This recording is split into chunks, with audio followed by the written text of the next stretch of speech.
नाज़रीन, आजकल की औरतों की जिम्मेदारियां इस कदर बढ़ चुकी हैं, इतना टफ हो गया है। बाज़ औक़ात उन्हें जॉब करनी पड़ती है, बाज़ औक़ात उन्हें बच्चों की पढ़ाई भी देखनी पड़ती है, शोहरों की डिमांड्स भी बहुत सारी जगह पे बहुत बढ़ चुकी हैं, बाज़ औक़ात उनको जॉइंट फैमिली में रहना पड़ता है। बिल्कुल। इन तमाम हालात के अंदर वो सब कुछ याद करने की कोशिश करती हैं और बाज़ औक़ात याद रखती भी हैं, लेकिन उनसे एक चीज़ फरामोश हो जाती है और वो होती है उनकी अपनी ज़ात। बिल्कुल। देखिए नाज़रीन, और जब इंसान से अपनी ज़ात फरामोश होती है तो इसका बहुत बड़ा नुकसान क्या होता है, वो एक एक करके सबको फरामोश करना शुरू कर देती है। उससे कोई काम भी फिर अच्छी तरह नहीं हो पाता। वो कर सब रही होती है, लेकिन किसी भी काम में खुशी नहीं होती। और जो औरतें अपने आप को टाइम देती हैं, अपनी केयर करती हैं, इसका सबसे बड़ा फ़ायदा क्या होता है? सबसे बड़ा फ़ायदा ये होता है कि फिर वो बच्चों को भी दिल से टाइम देती हैं, वो शोहर को भी ज़बरदस्त टाइम देती हैं, वो ससुराल वालों को भी अच्छी तरह ख्याल रखती हैं, वो बाकी लोगों का भी ख्याल रखती हैं। क्यों? क्योंकि उन्होंने अपने आप को पहले टाइम दिया, सेल्फ केयर पहले की, अपनी इज़्ज़त पहले की। यही है हमारा आज का मौजू। अगर आपने अपनी केयर करना सीख ली, अपने आप को टाइम देना सीख लिया, तो आप अपनी ज़िंदगी भी खूबसूरत करेंगी, अपने इर्द-गिर्द लोगों की ज़िंदगी भी खूबसूरत करेंगी। मैं हूँ मोहम्मद ज़ुबैर और मेरे साथ मौजूद हैं। वजीहा ज़ुबैर। बिल्कुल, ज़ुबैर ने सही कहा कि अपनी ज़ात को फ़रामोश करके हम कुछ भी ठीक नहीं कर सकते हैं। क्योंकि देखिए, सबसे पहले आपकी अपनी ही ज़ात होती है, उसके बाद फिर आपके बाकी रिश्ते आते हैं। जैसे कि हम ख़वातीन को गाइड भी करते हैं, हम बताते हैं कि सबसे पहले हमें तवज्जो देनी है अपनी ज़ात पे, अपने आप को फ़ोकस करना है, फिर आपने अपने शौहर को फ़ोकस करना है, फिर बच्चों को फ़ोकस करना है। और ख़वातीन उल्टा चलती हैं, वो पहले बच्चों को फ़ोकस करती हैं, फिर शौहर को फ़ोकस करती हैं, फिर कहीं जाके अपने आप को फ़ोकस करती हैं, और अगर बीच में इन-लॉज़ आ जाए तो वो उनको ही फ़ोकस कर लेंगी, अपने आप को भूल जाएँगी। देखिए, अपने आप को फरामोश बिल्कुल मत कीजिए। अपना ख़्याल ख़ास तौर पे रखिए।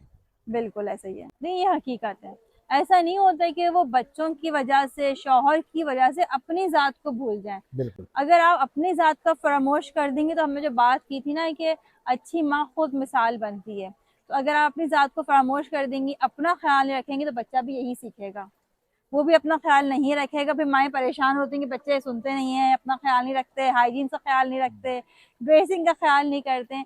तो देखिए, अपनी ज़ात पे तवज्जो देना बहुत ज़रूरी है आपके लिए। अच्छा, इससे पहले भी बात कर चुकी हूँ कि अपनी ज़ात पे तवज्जो देने से हरगिज़ ये मतलब नहीं होता कि अपनी सेल्फ ग्रूमिंग पे ही आप तवज्जो देते रहें। आपके अपने शौक भी होते हैं, आपकी अपनी हॉबीज़ भी होती हैं, उस पे भी आपको काम करने की ज़रूरत होती है, जब भी आप खुश रह सकती हैं। खुश माँ बेहतरीन माँ होती है, सबसे अच्छी माँ होती है जो खुश रहती है। और खुश कब रह सकती हैं, जब आप अपनी ज़ात पे भी काम करेंगी। मैं ख़वातीन से पूछती हूँ ना कि आपकी क्या हॉबीज़ हैं, आप क्या करना चाहती हैं? हॉबीज़ तो हमारी कुछ भी नहीं है, हम कुछ भी नहीं करना चाहते हैं, सारे बच्चे हैं, इनकी तरबियत करना चाहते हैं, शौहर का ख़्याल रखना चाहते हैं, बस यही सब कुछ है। फिर मैं उन्हें लेके जाती हूँ माज़ी में, अच्छा बताइए शादी से पहले क्या ख्वाहिशात थी?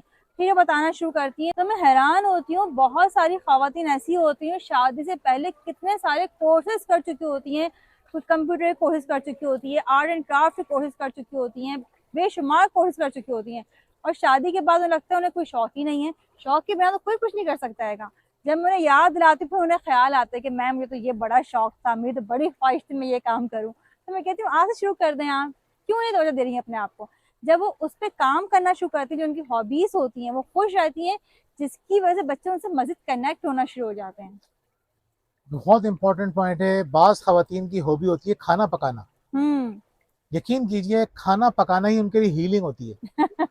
खाना पका के उनका स्ट्रेस ख़त्म हो जाता है।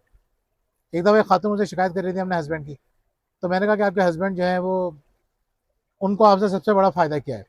कि वे बड़े मज़े-मज़े के खाने पकाती हैं। तो मैंने कहा कि अगर आप खाना नहीं पकाएँगी तो क्या होगा?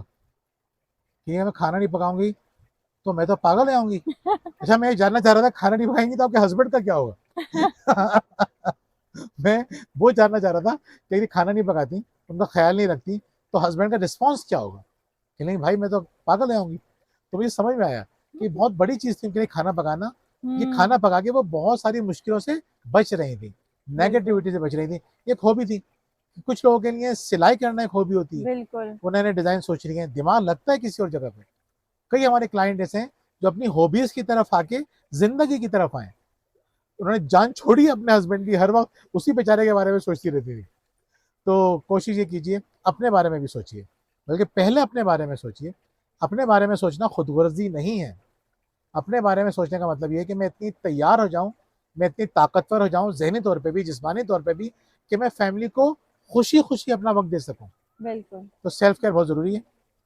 इसको आप बिल्कुल भी गैर अहम मत समझिएगा, बल्कि इसको बहुत अहम समझिएगा। नाज़रीन कमेंट्स हमें लाजमी बताइएगा कि अब आप अपनी ज़ात का ख्याल कैसे रखेंगी, बिल्कुल, और हमें बहुत जान के खुशी भी होगी कमेंट्स में कि अगर आप हमें ये बताएं कि आपकी अपनी हॉबीज़ क्या हैं जिस बेहतरीन, पे आप आज से काम करना शुरू कर देंगी। बहुत उम्दा। इसके अलावा अगर आप हमारी किताब बहल करना चाहती हैं तो हमारे दिए गए नंबर पर रब्ता कर सकती हैं। और अगर आपकी नई परेशानियां हैं, घरेलू मसाइल हैं, शरीक हयात ने परेशान किया हुआ है, ससुराल वाले बहुत तंग करते हैं, बच्चों से परेशान है, बच्चे बात नहीं मानते हैं, और आप हमसे ऑनलाइन कोचिंग करवाना चाहती हैं तो हमारे दिए गए नंबर पर रब्ता कर सकती हैं। बहुत बहुत शुक्रिया। अल्लाह हाफिज़। अल्लाह हाफ़िज़।